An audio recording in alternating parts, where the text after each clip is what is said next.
Plywood उद्योग को Asia का हब कहा जाने वाला यमुनानगर अब हब तो नहीं कह सकते, लेकिन अब प्लाईवुड उद्योग है यहाँ पर जो है अपनी अंतिम सांसें जरूर गिनता नज़र आ रहा है। ऐसे क्या कारण है जिसकी वजह से अब वो सर्वाइवर आ गया। किसी समय यहाँ करोड़ों का रेवेन्यू भी जनरेट करता था और लाखों आदमियों को जो नौकरी भी प्रदान करता था। तो पूरी डिटेल के लिए हमारे साथ मौजूद है हरियाणा प्लाईवुड एसोसिएशन के अध्यक्ष JK बिहानी साहब। सर, आपका इंडिया न्यूज़ हरियाणा में स्वागत है। सर, ऐसे क्या कारण हैं जो प्लाईवुड उद्योग एक बड़ा शान से कहा जा सकता है कि यमुनानगर फिर एशिया का हब है और आज अंतिम सांसें गिन रहा है? हाँ, धन्यवाद। इसके कुछ कॉम्बिनेशन है कारणों के, किसी एक कारण को भी नहीं कह सकते। सबसे बड़ा कारण तो देखिए, क्षमता काफ़ी विस्तार हो गया डिमांड के मुकाबले। 2017 में लाइसेंस ओपन हो गए तो बहुत से लोगों ने फैक्ट्रियां बिना गणना किए कि भी आगे रॉ मटेरियल की सिचुएशन क्या रहेगी, डिमांड की क्या रहेगी, इसको ज़्यादा सोचे समझे बगैर काफ़ी क्षमता स्थापित कर दी। और फिर हरियाणा में जब लाइसेंस खुले तो देखा था कि और भी कई राज्यों में उसका जनरलाइजेशन हो गया, तो वहाँ भी ये जो है काफ़ी उद्योग लग गए। तो पहले हमारे यहाँ से जो मटेरियल बाहर जाता था वो सफ़र हुआ इसकी वजह से। इसके अलावा पिछले 2 सालों में तो सबसे ज़्यादा समस्या हुई है। एक तो लकड़ी के दाम बढ़ गए, क्योंकि ये लकड़ी एक चक्रीय फसल है। इस वक्त वो चक्र में शॉर्टेज है, तो लकड़ी की कॉस्ट काफ़ी बढ़ गई। और वो फिर कॉस्टिंग में इतनी ज़्यादा हो जाती है कि प्लाईवुड जो है हमारे आसियान कंट्रीज जिनके साथ हमारा फ्री ट्रेड एग्रीमेंट है, ऐसे 28-29 देश हैं, तो उनसे वो आनी लग गई लकड़ी। तो फिर हमारी लकड़ी उनके मुकाबले में प्लाईवुड हमारी महंगी पड़ने लग गई। और वहाँ से अब बहुत मटेरियल आ रहा है, वियतनाम से आ रहा है, नेपाल से आ रहा है।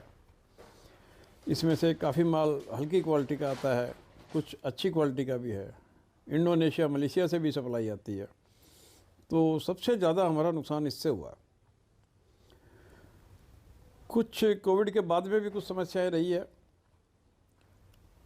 लागतें बढ़ गई है और उस हिसाब से प्राइस मैच नहीं कर पा रहे हैं। हमारे यहाँ बहुत सी इंडस्ट्री इसलिए सिक हो गई है। हमारे लगभग यमुनानगर में 380 फैक्ट्रियाँ हैं एस्टेब्लिश्ड।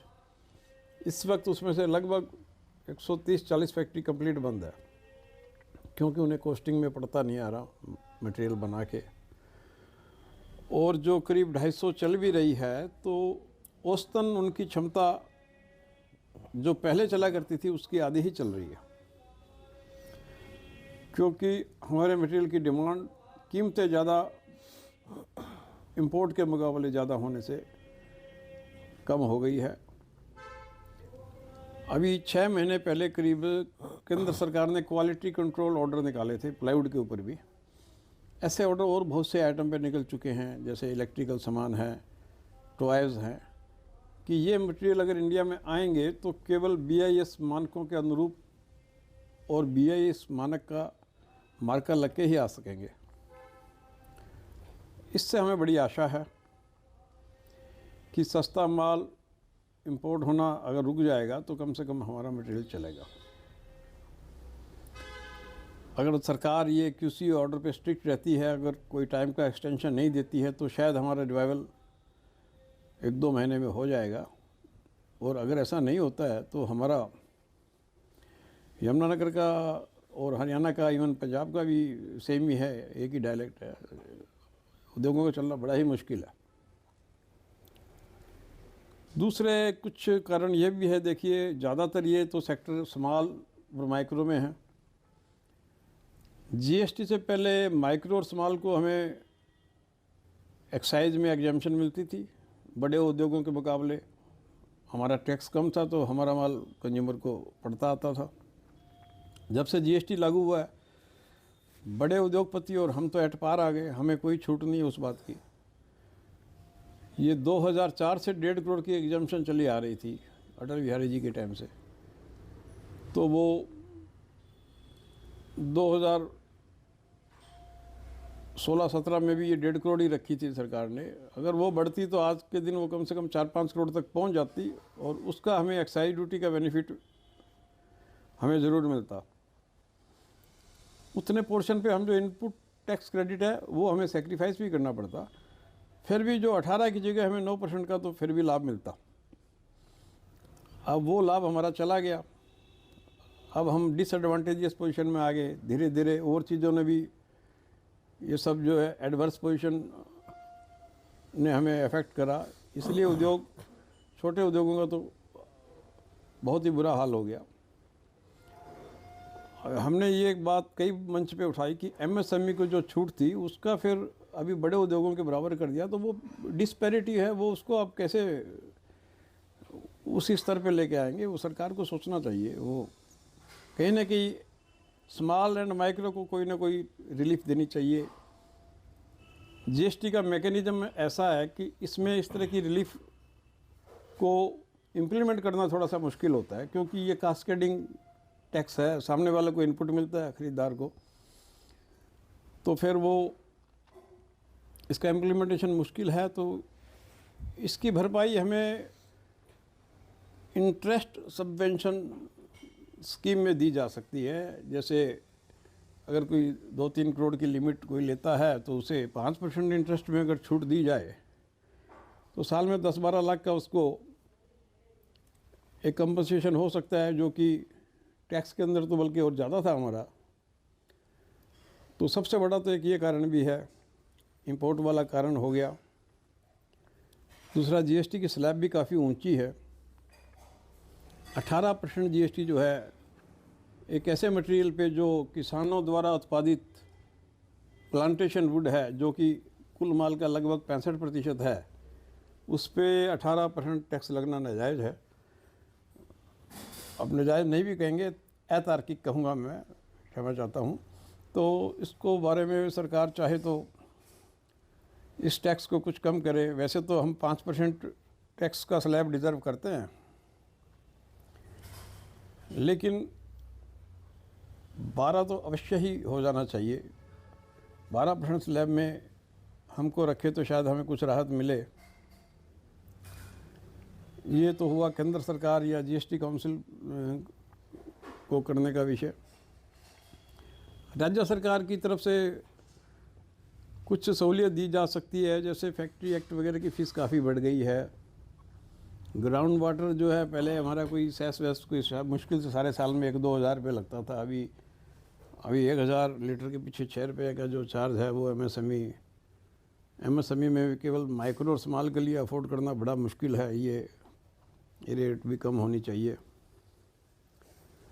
मंडी फीस सरकार ने 2% की 1% की है, उसके लिए तो हम धन्यवादी हैं, लेकिन ये बहुत छोटा सा टैक्स है। सरकार इसको अबॉलिश ही कर दे तो काम करने में सहूलियत रहेगी, क्योंकि इसमें कागज़ पत्र की इन्वॉल्वमेंट बहुत ज़्यादा होती है, हमें स्टाफ रखने पड़ते हैं।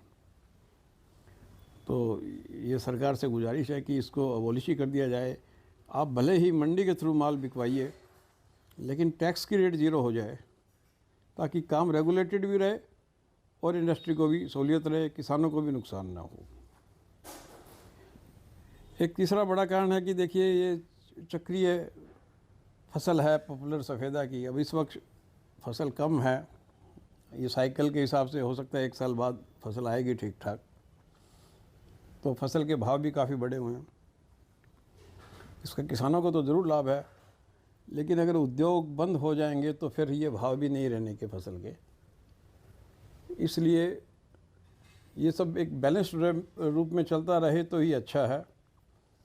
इंडस्ट्री के बारे में सरकार कुछ ना कुछ ज़रूर सोचे तो ठीक रहेगा। किसानों के बारे में तो हमेशा सोचती रहती है।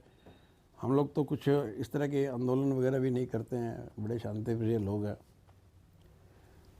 शांति की आवाज़ सरकार को सुन लेनी चाहिए, यही बस हमारी दरख्वास्त है। इसमें सर अभी बजट आया, केंद्र का भी, राज्य का भी, हरियाणा का, कुछ आपके लिए आया या कुछ एक विशेष स्पेशल पैकेज की जरूरत है उद्योग बचाने के लिए? इन बजट में न तो हमें कोई आशा थी और न ही कुछ आया। स्पेशल भी हमें हम केवल अपने लिए ही नहीं मांगते, हम तो माइक्रो और स्मॉल सभी के लिए कहना चाहते हैं कि ये जो टैक्स की स्लैब है, हमारे जैसे उत्पाद जिस पे किसानों की प्लांटेशन की वुड यूज होती है उस पे 18 से 12 तो तुरंत कर देना चाहिए। हम डिज़र्व तो 5 ही करते हैं, लेकिन 5 शायद सरकार 18 से एक साथ 5 न कर सके, तो इसको तो 12% कर दिया जाए।